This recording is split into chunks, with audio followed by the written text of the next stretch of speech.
El dolor se origina con la presencia de un estímulo nocivo y provoca una reacción inmediata de alarma en la persona, y debe preservarse porque es fundamental para el mantenimiento de la vida.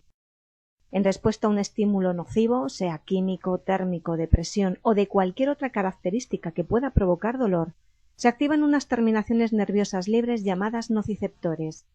Estos van a actuar como receptores de esa información nociceptiva y la van a transmitir al sistema nervioso central a través de fibras nerviosas de tipo A delta y C.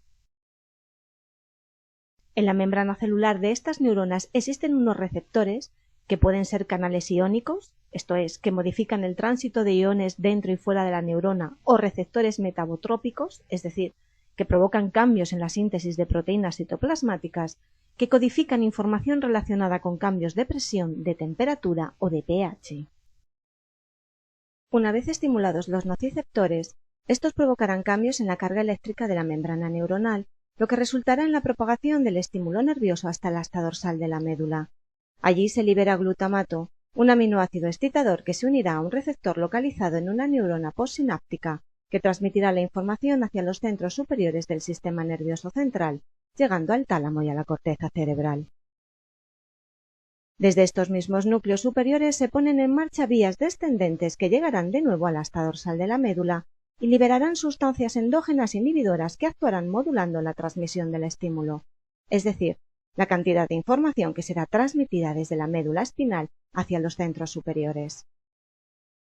Cuando la señal nociva es lo suficientemente intensa o duradera, se desencadena sin embargo una serie de mecanismos encaminados en principio a preservar y a defender al organismo de esa agresión externa. Es la llamada respuesta inflamatoria.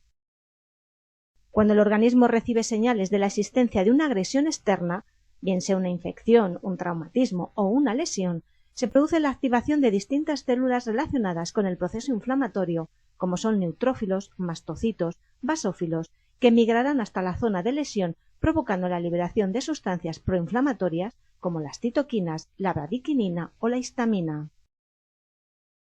Estas citoquinas interactúan con la enzima fosfolipasa, activándola e iniciando así la secuencia de liberación del ácido araquidónico.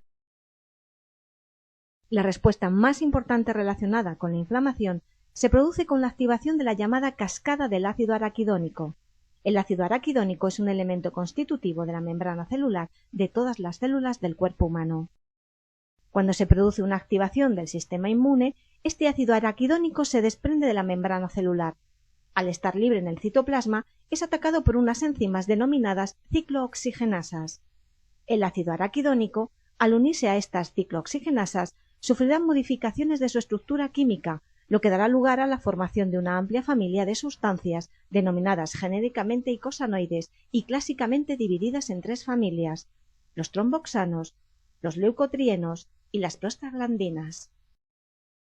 Las prostaglandinas liberadas en respuesta a esta activación del ácido araquidónico provocan una respuesta inflamatoria generalizada que afecta a distintos sistemas del organismo, desde el sistema cardiovascular, la musculatura lisa, el sistema inmune, el sistema autónomo y, en último término, provocarán la clásica respuesta de hipertermia, extravasación, edema y dolor que ya conocían los romanos: calor, rubor, tumor y dolor.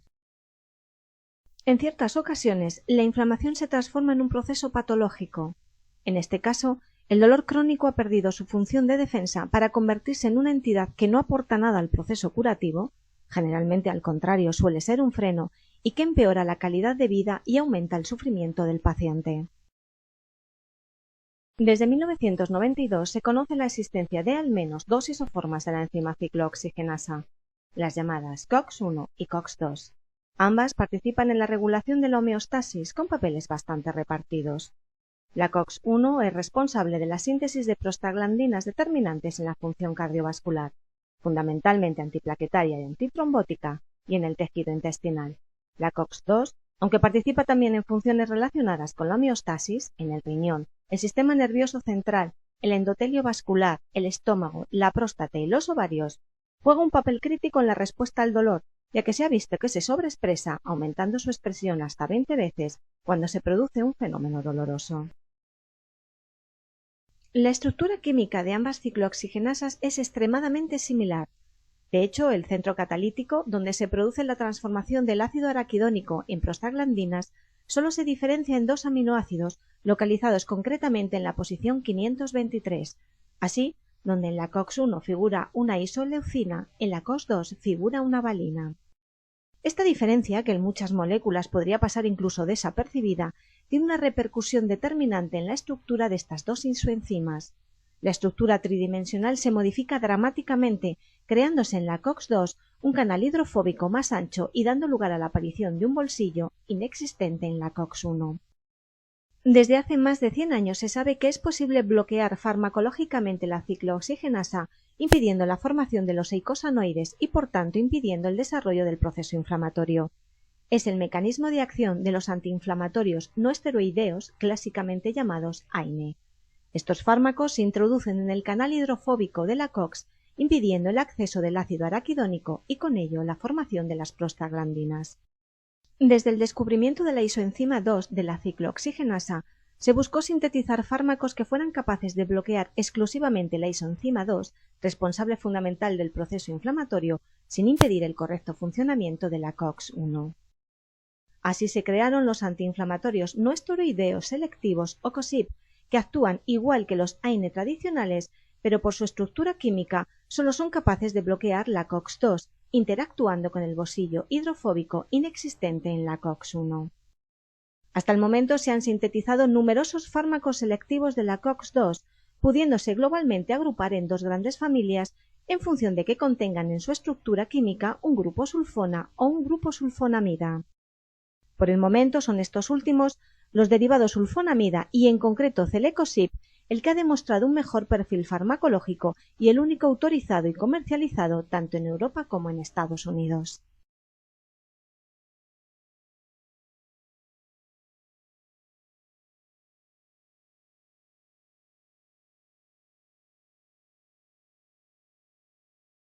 Sabemos que el dolor es una experiencia humana universal. Ahora sabemos que el dolor se produce 100% en el cerebro. Esto incluye todo tipo de dolor, no importa cómo se sienta. Punzante, sordo, fuerte o suave, y sin importar la duración, puede sentirlo durante semanas o meses. Es el dolor agudo, y es común en lesiones tisulares, como en problemas de espalda o esguinces de tobillo, y generalmente te animarán a permanecer activo y a volver gradualmente a tus actividades, incluyendo el trabajo.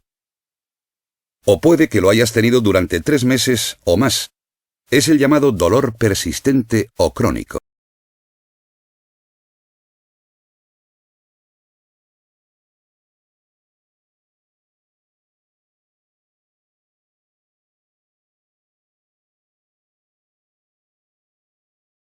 Normally, pain sensations arise when high-threshold primary afferent neurons respond to stimuli that are potentially damaging to tissue or damaging to regular functions of the nervous system. Neuropathic pain, often perceived as localized burning, shooting or stabbing pains, by contrast, is characterized by a lesion of the nerves and manifestations of afferent activity with no apparent stimulus. The state is characterized by overactive and spontaneous ectopic impulses in nociceptors.